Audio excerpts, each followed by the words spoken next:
what should be the next step in terms of dealing with the other layer, the next layer of the drug war, yung budol war na yan, yung mga ibang officers na involved, at yung libo-libong sa ating mga kababayan na namatay under suspicious circumstances? What should be done there?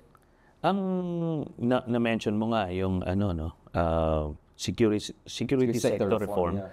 So importante diyan yung accountability mechanisms.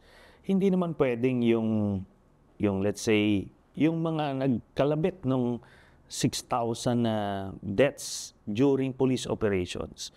Ando doon pa rin sila eh. Hindi man pwedeng gano'n na lang yon. Kahit sabihin mong, hindi, inutos sa akin. Yeah. Teka, you're supposed to know what's a legal order or not. But they did it anyway. Dapat may consequence yun. Di ba? Kasi, ano na yan eh. Biruin mo yung nagnakaw ng let's say, isang saging, ikukulong mo. Yeah. Ikaw yung police, pero ikaw, meron kang binaril na inosenteng tao, parang hindi naman yata yun, napatas na set up yun. So, kailangan nilang managot.